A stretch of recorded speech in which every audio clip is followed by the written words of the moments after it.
BJP வந்து காங்கிரஸோட கொஞ்சம் கம்மியா கூட குடுத்தாலும் ஆச்சரியப்படுறதுக்கு இல்ல. அதிமுக அவர் தெளிவா இருக்காரு எடப்பாடி பழனிசாமி. நீங்க பிஜேபி எத்தன வேணாலும் கேட்கட்டுங்க.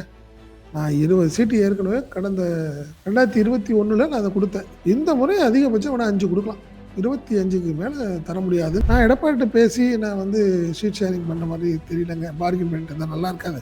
நான் உங்கள நம்பி வந்திருக்கிறேன். எனக்கு நீங்க வாங்கி குடுத்துருங்கன்னு அவர் சொல்ட்டாரு. இதுல தான் மிகப்பெரிய ஒரு பிரச்சனையா இருக்கு. அதனால தான் நீங்க மதுரையில உட்கார்ந்து பேசி பார்த்தாங்க. பியூஷ் கோயலும் அவரும் எடப்பாடி பழனிசாமியும் ஒத்து வரல. கூட்டணி விஷயங்கள்லாம் நான் முடிவு பண்ணிக்கிறேன், அது கவலைப்படாதீங்க அப்படிங்கிறத சொல்லி ஒரே வார்த்தையில சொல்லி முடிச்சிட்டேன். ஆனால் அதிமுகவுக்கு பெரிய சவாலா இருக்கிறது பிஜேபி கேட்கும் 55 தொகுதிகளை கண்டிப்பா தர முடியாதுங்கிற ஒரு நிலையில இருக்கு. என்ன செய்ய போறார் எடப்பாடி பழனிசாமி? பிஜேபி தெளிவா தான் இருக்கு. என்டிஏ கூட்டணி தானே சொல்லிட்டு இருக்கு. அப்படி பார்க்கும்போது என்டிஏ கூட்டணியில வந்து தேசிய அளவில் பிஜேபி, தமிழ்நாட்டு லெவலில் அதிமுக அப்படிங்கிறது தான். அதனால இதுல நீங்க வந்து நீ பெரிய ஆளா நான் பெரிய ஆளாங்கிறதுலாம் கிடையாது. இது ஒரு கூட்டணி அப்படிங்கிறத பிஜேபி தெளிவா சொல்லிக்கிட்டே இருக்கு. அதனால தான் நீங்க வந்து எடப்பாடி பழனிசாமியால வந்து ஒண்ணுமே பண்ண முடியல.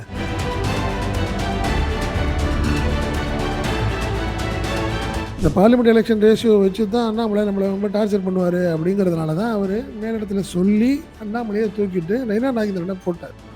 பட் ஆனால் அமித்ஷா இப்போ வந்து பழைய கால்குலேஷனை தான் கையில் வச்சுட்டு இருக்காரு.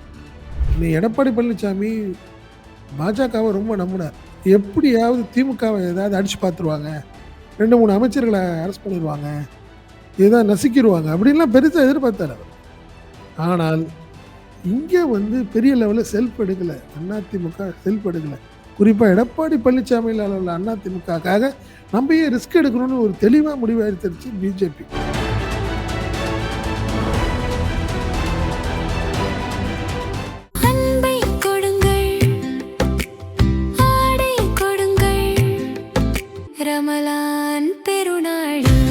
Super Saravana stores.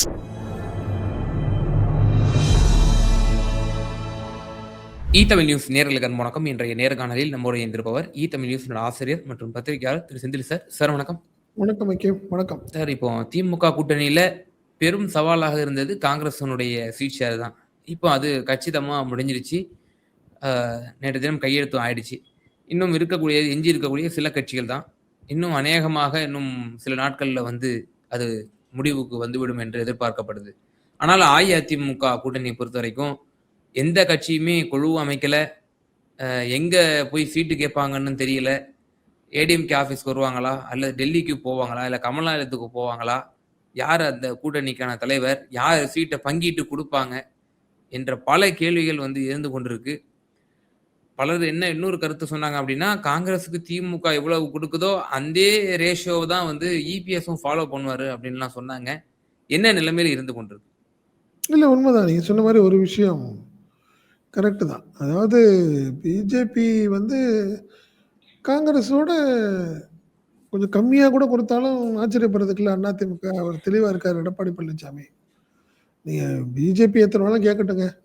நான் 20 சீட்டு ஏற்கனவே கடந்த 2021ல நான் அதை கொடுத்தேன். இந்த முறை அதிகபட்சம் வேணா 5 கொடுக்கலாம்.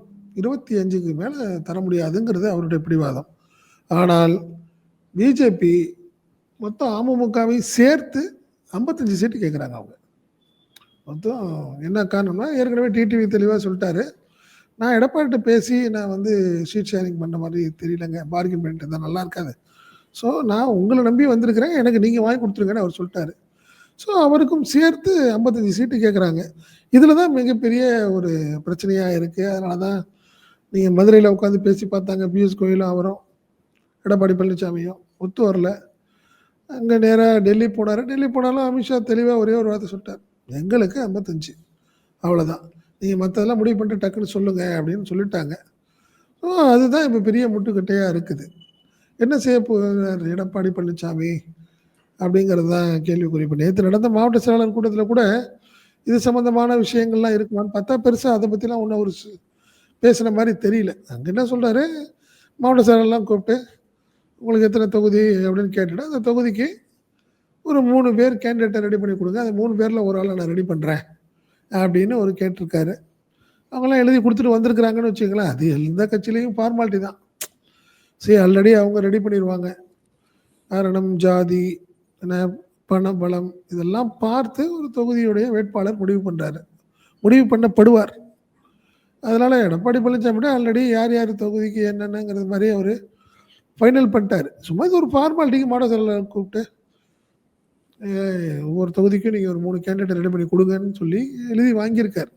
அவ்வளோதான். மற்றபடி வேறு எதுவும் நேற்று மாவட்ட செயலாளர் கூட்டத்தில் கூட இந்த சீட் ஷேரிங் சம்மந்தமாக நிறைய பேர் அதான் எதிர்பார்த்தாங்க. என்ன காரணம்னா அமமுக நிறையா டெல்டா அண்டு சவுத்தில் கேட்குது.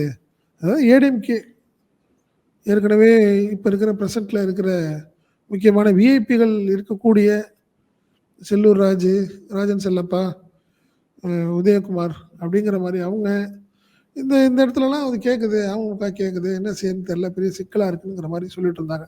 ஸோ அதனால தான் மாவட்ட செயலாளர் கூப்பிட்டு எடப்பாடி பழனிசாமி பேச போகிறாருன்னு சொன்னாங்க. பட் அதை பற்றிலாம் ஒன்றும் பேசுகிற மாதிரி தெரியல. அவர் தெளிவாக விளக்கமாக சொல்கிற மாதிரி கூட்டணி விஷயங்கள்லாம் நான் முடிவு பண்ணிக்கிறேன், அது கவலைப்படாதீங்க அப்படிங்கிறத சொல்லி ஒரே வார்த்தையில் சொல்லி முடிச்சிட்டார். ஆனால் அதிமுகவுக்கு பெரிய சவாலாக இருக்கிறது, அதிமுகவுக்கு பிஜேபி கேட்கும் 55 தொகுதிகளை கண்டிப்பாக தர முடியாதுங்கிற ஒரு நிலையில் இருக்குது. என்ன செய்ய போகிறார் எடப்பாடி பழனிசாமி அப்படிங்கிறதா ஒரு மிகப்பெரிய கேள்வி. ஆனால் லீடர்ஷிப்பையும் இந்த சமயத்தில் அவர் வந்து நிரூபிக்க வேண்டிய ஒரு கட்டாயத்திலே இருக்கார்ல. ஃபார் எக்ஸாம்பிள் இப்போ ஒவ்வொருத்தர் என்ன சொல்கிறாங்க, நான் பிஜேபிகிட்ட பேசிப்பேன், நான் அதிமுக பேச மாட்டேன்றாங்க. அவர் தன்னுடைய கையை ஒப்பமிட்டு இந்த சீட்டு வந்து நாம வந்து இன்னாருக்கு வந்து நாங்கள் இத்தனை தொகுதிகள் வழங்குறோம் அப்படின்னு சொல்றது தான் இபிஎஸோட ஆளுமைக்கு வந்து அழகு.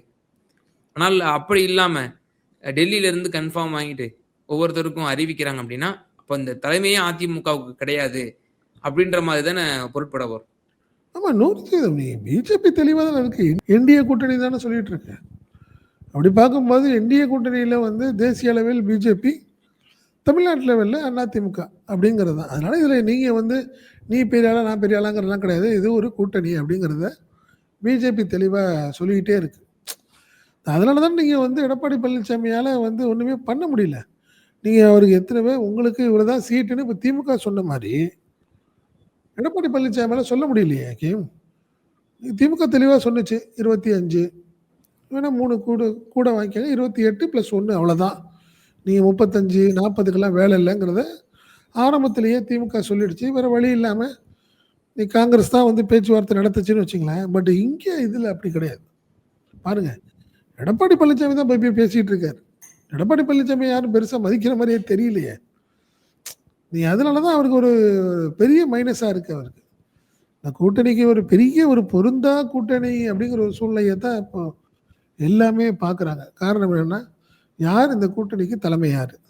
நீங்கள் சொன்ன மாதிரி பேச்சுவார்த்தைங்கிறது எங்கே? ராயப்பேட்டைக்கு வருவாங்களா, இல்லை கமலாலயத்துக்கு வருவாங்களா அப்படின்னு பார்த்தா இல்லை. தெளிவாக இருக்குது பிஜேபி. அவங்க தலைவர்கள் அது சென்னையிலையோ மதுரையிலையோ கோவையிலையோ அவங்க வந்து தங்கும்போது இப்போ பார்த்தீங்கன்னா 11ஆம் தேதி பிரைம் மினிஸ்டர் வராரு, இங்கே திருச்சிக்கு வராரு. திருச்சி வரும்போது திருச்சி தலைவர்கள்லாம் திருச்சிக்கு வருவாங்க. ஸோ எடப்பாடி பழனிசாமி அந்த நிகழ்ச்சியில் கலந்துக்கிட்ட மாதிரி இருக்கும், கூட்டணி பேச்சுவார்த்தையும் செஞ்ச மாதிரி இருக்கட்டும்னு அவர் என்ன பண்ணுவார், முதல் நாளே 10ஆம் தேதி வந்து திருச்சியில் வந்து உட்காந்து விஎஸ் கோயில் வந்தாருன்னா அவர்கிட்ட உட்காந்து பேசிகிட்டு இருப்பார். இதுதான் ஒரு வழக்கமாக இருக்குது. பட் ஆனால் பிஜேபி ஒரு ரேஷியோ வச்சுருக்காங்க, இதில் தெளிவாக இருக்குது. என்ன தெளிவாக இருக்குது? பாராளுமன்ற தேர்தலில் நாங்கள் கிட்டத்தட்ட 11.5% வாக்குகளை வாங்கியிருக்கோம். நீங்கள் இப்போ எவ்வளோ வாங்கினீங்க? அவங்க 22 23 தான். ஸோ அப்படி பார்க்கும்போது நீங்கள் 150 தொகுதியில் நிற்கணும்னு நீங்கள் ஆசைப்பட்டா எங்களுக்கு 75 தொகுதி கொடுங்கங்கிறாங்க. அவங்க அந்த ரேஷியோ வச்சுருக்காங்க. இதில் வந்து இதனுடைய பங்கு இந்த குழப்பத்துக்கு மிகப்பெரிய சூத்திரதாரி அண்ணாமலை. அவர் தான் முன்னாடியே சொல்லிட்டார். என்ன சொல்லிட்டாரு? அமித்ஷாட்டையும் மோடிட்டையும் பியூஷ் கோயல்கிட்டையும் போய் என்ன சொல்லிட்டு வந்துட்டாரு தெளிவாக, இந்த விஷயத்தில் நம்மளுக்கு விட்டு கொடுக்கக்கூடாதுங்க. நம்ம என்ன காரணம்னா, பார்லிமெண்ட் எலெக்ஷனில் நம்ம ஒரு கணிசமான வாக்குகள் வாங்கியிருக்கோம். அந்த கணிசமான வாக்குகள் பார்த்தீங்கன்னா கிட்டத்தட்ட 50 தொகுதிகளை நம்ம விடக்கூடாது, 50க்கு கூடுதலாக தான் வாங்கணும், 75 தொகுதி வாங்கணும் நியாயப்பிரகாரம் இருந்தால். காரணம் என்னன்னா, ஏடிஎம்கே எவ்வளோ வாங்கியிருக்குன்னு பாருங்கள் பெர்சன்டேஜ் பார்லிமெண்ட் எலெக்ஷன் டைமில், நம்ம எவ்வளோ வாங்கியிருக்கோம்னு பாருங்கள், எப்படி பேச முடியும் அப்படிங்கிறத தெளிவாக அவர் சொல்லிட்டு என்ன பண்ணிட்டாரு, 75 கேளுங்கன்னு போயிட்டார். இல்லை அண்ணாமலையினுடைய கூற்று தலைமையில் வந்து எடுபடுதா? இல்லை, நீங்கள் அவர் கொடுத்துருக்க ரேஷியோ வந்து நீங்கள் கட்சியை வளர்க்குறேன், நான் வளர்த்தேன், இது கேட்டிங்கன்னா தான் நல்லா இருக்கும், இதுதான் பலம் அப்படின்னு கேட்கும்போது அது பிஜேபி எடுத்துக்கொள்ள. சரி நீங்க எல்லாத்தையும் எடுத்துக்குவா, யாருக்கு சீட்டு குடுக்குறது? எனக்கு அந்த சீட்டு அதுலலாம் இல்ல. பட் அண்ணாமலையோட இந்த கால்குலேஷன்ல வந்து பிஜேபி தலைமை ஏத்துக்குது. அதுல ஒண்ணும் மாற்றம் இல்ல. பார்லிமெண்ட் எலெக்ஷன்ல நம்ம இவ்வளோ வாங்கியிருக்கிறோம்.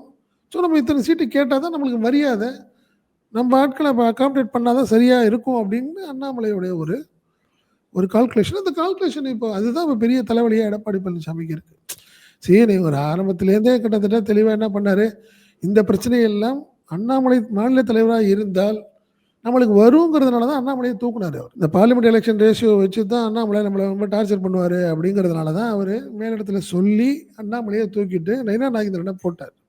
பட் ஆனால் அமித்ஷா இப்போ அந்த பழைய கால்குலேஷனை தான் கையில் வச்சுட்டு இருக்காரு.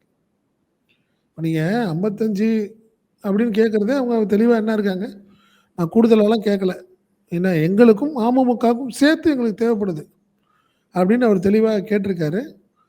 பட் என்ன செய்யறதுன்னு தெரியாமல் கையை பிசைஞ்சிட்டு இருக்காரு அண்ணா எடப்பாடி பழனிசாமி. அதுதான் உண்மை. இப்போ அதுதான் அந்த அப்படியே நிற்கிது, அப்படியே தேக்க நிலைன்னு சொல்லுவாங்கல்ல, ஒரு தேக்க நிலையில் போய் நிற்கிது. அதிமுக பாஜக கூட்டணி சீட் ஷேரிங் விஷயத்தில் அப்படியே தேக்க நிலையில் நிற்கிது. அதுதான் உண்மை. இபிஎஸ் ரஃப் அண்ட் டஃப் பார்கெனர் அவர் வந்து அவ்வளோலாம் கொடுத்துட மாட்டாரு. அது நாடாளுமன்றம் வேறு, சட்டமன்றம் வேறு, இது எங்களுக்கான தேர்தல் அப்படின்ற ஒரு இதெல்லாம் முன்வைப்பாங்க அப்படின்னு சொல்றாரு இல்லையா? அப்போ 45, 50, 60 அது வந்து பாசிபிளா முதல்ல? இல்லைங்க, அதாவது ஒரு விஷயம் அதுதான் நான் சொல்கிறேன். ரேஷியோ ஏற்கனவே வாக்குகள் வாங்கின விகிதத்தின் அடிப்படையில் சதவீதத்தின் அடிப்படையில் கேட்குறாங்க. பாசிபிளா இல்லையா அப்படிங்கிறத பிஜேபி எப்படி ஏற்றுக்க போகுது? நாங்கள் ஏற்கனவே வாங்கியிருக்கோம்னு சொல்கிறப்போ நீங்கள் என்ன பேசுவீங்கன்ற நான். சரி நீங்கள் ஜெயலலிதா காலத்தையும் இருக்கட்டும், கலைஞர் காலத்துலேயும் பார்த்தீங்கன்னா அவங்க சொல்லுவாங்க, ஏங்க 1.5% தாங்க உங்களுக்கு இருக்குது, ஸோ அதனால் 3லேருந்து 5 தொகுதிங்கிறது தான் உங்களுக்கு சரியாக இருக்கும் அப்படிங்கிறது தான். ஜெயலலிதா பல காலகட்டங்களில் அப்படி தான் பண்ணியிருக்காங்க. அவங்க கூட்டணி கட்சிகள்கிட்ட எல்லாத்துட்டையும் நீங்கள் வந்து அந்த ரேஷியோ வச்சு தான் அவங்க பேசியிருக்காங்க. ஆனால் பாஜகவுக்கு வேற ஆப்ஷனும் இல்லைல்ல சார். இப்போ அதிமுக வந்து அதிமுகவுக்கு வேற அதிமுகவுக்கு வேற ஆப்ஷன் இருக்கு. பிஜேபியை விட்டுட்டு வெளியே வந்துட முடியுமான்னு கேட்குறேன் நான். அதுதான் சிக்கல். ஐக்கியம் ஒரு விஷயம், நீங்கள் ஒரு 15 கிட்டத்தட்ட 1 மாதம் 1.5-2 மாதத்துக்கு முன்னாடி அதிமுக வந்து எடப்பாடி பழனிசாமியில் இருக்கிற அதிமுக ஒரு பெரிய பலமாக இருக்கும்னு பிஜேபி நம்புச்சு. புரியுதுங்களா? பெரிய லெவலில் இருக்கும் போல் இருக்கு. எடப்பாடி வந்து ஒரு பெரிய வந்து என்ன சொல்றது, செல்வாக்கு மிக்க தலைவராக இருக்கும்னு ஒரு கால்குலேஷனில் அவங்க நினச்சிட்டாங்க எடப்பாடி பழனிசாமி. பட் ஆனால் உள்ள அடுத்தடுத்த நாட்கள் வரும்போது தேர்தல் நெருங்கும் போகிறதுல ஒரு பெருசாக ஒன்றும் இல்லையே. அதிமுக பெரிய லெவல் இல்லை, ஒரு வெற்றிக்கான ஒரு வாய்ப்பே இல்லைங்கிறத இன்னைக்கு பாஜக நல்லாவே தெளிவாக தெரிஞ்சிடுச்சு. புரியுதுங்களா? ஸோ அதனால நீங்கள் கண்டிப்பாக டைட் பண்ணி கேட்பாங்க. எடப்பாடி பழனிசாமிக்கு வேறு வழி இல்லைன்னு நான் நினைக்கிறேன். நான் அப்படி தான் நினைக்கிறேன். புரியுதுங்களா? நீங்கள் ஒன்றுமே இல்லை, நீங்கள் அமமுக நீங்கள் வந்து பிஜேபி ஒரு ஆப்ஷன் எடுத்ததுக்கு காரணம் என்ன? எடப்பாடி பழனிசாமி தெளிவாக இருக்காரு. டிடிவியில் 6லேருந்து 8 தொகுதி தான் நம்ம கொடுக்கணும், இல்லை அதிகபட்சம் 6 தொகுதியில் நிப்பாட்டினோன்னு அவர் தெளிவாக இருக்கார். ஆனால் டிடிவி என்ன நினைக்கிறாரு, பிஜேபியோட போயிட்டோம்னா ஒரு 10 டபுள் டிஜிட் வாங்கிடலான்னு அவருடைய கால்குலேஷன். அதனால தான் அவர் பார்த்தாரு எடப்பாடி பழனிசாமி இருக்கிற வரும் தகவல்கள் சரியாக இல்லை, நம்மளை ஒரு 6, 7 அப்படின்னு நிப்பாட்டின்னு நினைக்கிறாரு. நம்ம 10க்கு மேலே வாங்கணுங்கிறதுனால இன்னைக்கு பிஜேபி அப்படின்னு ஒரு அடுத்த வழியை ஓப்பன் பண்ணிட்டு அங்கிட்டு போயிட்டார். புரியுதுங்களா? என்ன அவர் போய் எடப்பாடி பழனிசாமியை போய் டைரெக்டாக கூட பார்க்கலையே கேம் அதில். அதுதான் சிக்கல் அங்கே. இப்போ 55ன்னு கேட்குறது அவங்க என்ன பண்ணுறாங்க, பிஜேபி அமமுகவுக்கு 15, எங்களுக்கு 40 அப்படின்னு தான் கேட்குறாங்க அவங்க. பட் டிடிவி இவர் எடப்பாடி தெளிவாக இருக்கார், 25, 5 இல்லை 6 அவ்வளோதான் அப்படிங்கிறத அவருடைய தெளிவான ஒரு கால்குலேஷன். பட் யார் ஜெயிக்க போகிறாங்கிறது நாள் நெருக்கபடி பார்த்தீங்கன்னா 2 பேருக்கும் டென்ஷன் தான் வச்சுங்களேன். இது நல்லா 11 பிரைம் மினிஸ்டர் வர்றாரு, திருச்சி வர்றாரு, வந்துட்டு போனதுக்கப்புறம் எந்த நேரத்திலும் தேர்தல் அறிவிப்பு வரலாம்ங்கிற மாதிரி சொல்கிறாங்க. ஒரு திமுக வந்து நீங்கள் சொன்ன மாதிரி திமுக காங்கிரஸ் தான் ஒரு பெரிய ஜவ்வாக இழுத்துக்கிட்டு இருந்துச்சு. இப்போ முடிவாயிடுச்சு. இப்போ இன்னைக்கு வந்து அடுத்தடுத்த இன்னைக்கு வந்து ராஜ்யசபா முடிஞ்சிருச்சு. பட் இன்னைக்கு ஈவினிங் நாளைக்கு காலையிலலாம் விறுவிறுன்னு திமுக முடிஞ்சிடும். ஒரு ஃபைனல் பண்ணிட்டாங்க. என்ன காரணம்னா சிஎம் வந்து ஒரு தெளிவாக ஒரு முடிவு பண்ணிட்டாரு, திமுகவுக்கு இவ்வளோ போதும், எங்களுக்கு 160 160க்கு கீழேயா அப்படிங்கிறத அவரு ஃபைனல் பண்ணி ஒரு ரவுண்ட் பண்ணிட்டார். ஸோ மற்றதை விட்டு கொடுக்கணும். ஏன்னா நீங்கள் திமுகவே நீங்கள் கடந்த தேர்தலில் 174 தொகுதியில் நின்னவங்க இந்த ட்ரிப்பு 150 160ன்னு வந்துட்டாங்கங்கிறப்போ மற்றவங்களாம் பேசுறதுக்கு வேலையே இல்லை. இப்போ காங்கிரஸும் வேறு வழியே இல்லை, 3 தான் கூடுதலாக வாங்கியிருக்கிறாங்க. அதே ரேஷியோவில் பார்க்கும்போது விசிகாவாக இருக்கட்டும், தேமுதிக இருக்கட்டும், அவங்களாம் தெளிவாக ஒரு முடிவுக்கு வந்திருப்பாங்க இந்நேரம். ஸோ அதனால் அந்த பிரச்சனை இல்லை. பட் இங்கே அப்படி கிடையாது. அங்கே பிஜேபி இடம் முடியுது, எங்களுக்கு இந்த சீட்டு வேணும் அப்படின்னு கேட்கறதுனால எடப்பாடி பழனிசாமி என்ன செய்ய முடியாமல், என்ன செய்யணும்னு முடிவெடுக்க முடியாமல் அவர் நிற்கிறார். அவர் இன்னும் பெரிய லெவலில் குழுவே தேர்தல் பணிக்குழுவே போடலங்க அவங்க. புரியுதுங்களா? நீங்கள் தேர்தல் பணிக்குழு போடலை. அதே மாதிரி பார்த்தீங்கன்னா இந்த மேனிஃபெஸ்டோ விஷயத்தில், தேர்தல் அறிக்கை விஷயத்துலையும் ஏடிஎம்கே ஒரு ஒரு ஒரு என்ன சொல்கிறது, தேர்தல் அறிக்கைங்கிறது ஒரு கட்சியோட கதாநாயகன்னு சொல்லுவாங்க. பட் பார்த்தீங்கன்னா அதையும் டைலூட் ஆகி போச்சு. இப்படி அவர் என்ன பண்ண போறான்னு தெரியல. அதிமுக என்ன பண்ண போகுதுன்னு தெரியல. திமுக வந்து ஒரு இன்னும் கையை திறந்து காட்டலை. தேர்தல் அறிக்கையில் என்னென்ன சொல்ல போகுதுன்னு தெரியல. இவர் எடப்பாடி பழனிசாமி என்னென்னமோ பேசி பார்த்துட்டாரு. 10,000 சொல்லி பார்த்தாரு, ஒன்றும் பெரிய செல்ஃப் எடுக்கலை. பப்ளிக்கில் போய் ரீச் ஆகலையா அது? அதுக்கு காரணமே இந்த ஒரு குழப்பங்கள் தான் அவருக்கு. அவன் என்ன செய்ய போறார் எடப்பாடி பழனிசாமின்னு தெரியல. இந்த கூட்டணி கட்சிகள்லாம் யார் சார் ஒதுக்குவாங்க? குறிப்பா அன்புமணி ராமதாஸ், தினகரன், இன்னும் ஏசி சண்முகம், ஜி.கே. வாசன், இவர்களுக்கெல்லாம் சீட்டு பகிர்வு வழங்குவது யார் வழங்குவதாக இருப்பார்கள்? குழு அமைக்கவில்லை என்ற விஷயம் சொன்னீங்க. நம்ம அந்த கடந்த என்டிஓனோட மீட்டிங் பிறகே நம்ம பார்த்தோம். அந்த குழு மாதிரி இல்லை, எல்லா தலைவர்களுமே உட்கார்ந்து அந்த டைனிங் டேபிள்ல உட்கார்ந்து பேசிட்டு இருந்தாங்க. அப்போ தலைவர்களே நேரடியாக பேச்சுவார்த்தையில் ஈடுபட்டு சுமூக ஒரு தீர்வு எட்டிவிடும் என்ற ஒரு கருத்து சொல்லப்படுதில்ல. இங்க வந்து அப்படி ஒன்றும் ரொம்ப கடினமான ஒரு சூழ்நிலையும் இல்லை. அதிமுகவில் பெரிய கட்சிகள்லாம் ஒன்றும் வரல. திமுகவுக்கு லெட்டர் பேட் கட்சி வந்து பல கட்சிகள், இயக்கங்கள் வந்து 20 கட்சிகள் ஆதரவு தருது அப்படின்னு சொல்றாங்க. For rainbow alliance. ஆனா இங்க அப்படி இல்லை இல்லையா? இங்க இருக்கக்கூடியது 4 முக்கிய கட்சிகள். ஒன்னு மதிமுக, இன்னொன்னு பாஜக, டிடிவி தினகரன், பாட்டாளி மக்கள் கட்சி. அதை தாண்டி எல்லாரும் சிறிய கட்சிகள் தானே. இல்லை, கரெக்ட் தான் நீங்கள் சொல்ற ஒரு விஷயம், கரெக்ட் தான் வச்சுக்கலாம். அதனால தான் நீங்கள் பார்த்தீங்கன்னா அங்கே வந்து பியூஷ் கோயலே உட்காந்தாரு, இங்கே எடப்பாடி பழனிசாமி உட்காந்தானே பேசுகிறாங்க. இப்போ திமுக அப்படி கிடையாது. என்ன பண்ணுறாங்க, அவங்க வந்து டிஆர் பாலு தலைமையில் ஒரு குழு அமைச்சு இவர் அவங்கள்ட்ட பேச்சுவார்த்தை நடத்துகிறாங்க. பட் இங்கே வந்து நீங்கள் என்னை பொறுத்தவரை நீங்கள் வந்து அமமுகவுக்கு மட்டும்தான் பாஜக வந்து வாங்கி கொடுக்க வேண்டிய கட்டாயத்தில் இருக்குது. மற்றபடி வாசனா இருக்கட்டும், மற்ற விஷயங்கள் எல்லாத்துட்டையுமே வந்து பார்த்தீங்கன்னா அதிமுக தான் அணுகுவாருன்றீங்க. ஆமாம், நீங்கள் என்னங்க, ஏற்கனவே நீங்கள் அன்புமணி வந்து அதிமுக நம்பி தான் போயிருக்காரு. அதிமுக தான் அவருக்கு ராஜ்யசபா கொடுத்துருக்குது. புரிதுங்களா உங்களுக்கு? ஸோ அதனால் நீங்கள் அவருக்கு ஏற்கனவே பேசியிருப்பாங்க. அதிகபட்சம் நீங்கள் 20ல் வந்து 6 இப்போ ராஜ்யசபா ஒன்று கொடுத்துட்டதுனால 12 இல்லை 14 அதுக்கு மேலே வாய்ப்பு இல்லை. யாருக்கு? அன்புமணிக்கு. புரியுதுங்களா? வந்து இந்த ஒரு விஷயத்தை டஃப்பாக பிஹேவ் பண்ணிக்கிட்டு இருக்கு பிஜேபி. அதை மட்டும் அவரால் என்ன செய்யணும்னு தெரியல. சரி, ஒரே ஒரு விஷயந்தான், நீ எடப்பாடி பழனிசாமி பாஜகவை ரொம்ப நம்பினார். எப்படியாவது திமுகவை ஏதாவது அடிச்சு பார்த்துருவாங்க, 2-3 அமைச்சர்களை அரெஸ்ட் பண்ணிடுவாங்க, ஏதாவது நசுக்கிடுவாங்க அப்படின்லாம் பெருசாக எதிர்பார்த்தார் அவர். ஆனால் இங்கே வந்து பெரிய லெவலில் செல்ஃப் எடுக்கலை. அதிமுக செல்ஃப் எடுக்கலை. குறிப்பாக எடப்பாடி பழனிசாமியில் உள்ள அதிமுகக்காக நம்ம ஏன் ரிஸ்க் எடுக்கணும்னு ஒரு தெளிவாக முடிவு எடுத்துருச்சு பிஜேபி. புரியுதுங்களா? பிஜேபி தெளிவாக இருக்குது. என்ன இருக்குது, எடப்பாடி பழனிசாமியோடைய அந்த ஒரு சூழ்நிலை வந்து பெருசாக பிரதிபலிக்க வாய்ப்பு இல்லை. 2026 தேர்தலில் அதிமுக ஒரு பலமாக இருக்கிற மாதிரி தெரியலை. ஸோ வேண்டாம், ஏன் நம்ம தேவையில்லாத ஒரு கெட்ட பேரை நம்ம ஏற்படுத்திக்கணும். கண்டிப்பாக நீங்கள் அதிமுக பாஜக கூட்டணி ஒரு பலமான கூட்டணி, கண்டிப்பாக ஜெயிக்க போகிறாங்க, வின்னிங் மார்ஜின் பெரிய லெவலில் டஃப்பாக இருக்குன்னா கண்டிப்பாக பிஜேபி திமுகவை அடித்து பார்த்துருவோம். பட் அவங்களுக்கு தெரியல, நல்லாவே தெரிஞ்சிருச்சு. இப்போ தெரிஞ்சிருச்சு அவங்களுக்கு. என்ன தெரிஞ்சிருச்சு, திமுக வந்து ஒரு வெற்றி தான் பெறும் அப்படின்ற மாதிரி இருக்கிறப்போ அதனால தான் பிஜேபி பெரிய லெவலில் எடப்பாடி சொன்ன விஷயங்களை காதுலேயே வாங்கலை. அதுலேருந்து நம்ம நல்லா பார்த்துக்கலாம் எடப்பாடிக்கு பிஜேபி எந்த அளவுக்கு மரியாதை கொடுக்குதுங்கிறது. ஆமாம், அதுதான் உண்மை. அந்த எலெக்ஷன் அனௌன்ஸ்மெண்ட்டுக்கு பிறகுதான் பேச்சுவார்த்தைன்னு சொல்றாரு நயினார்.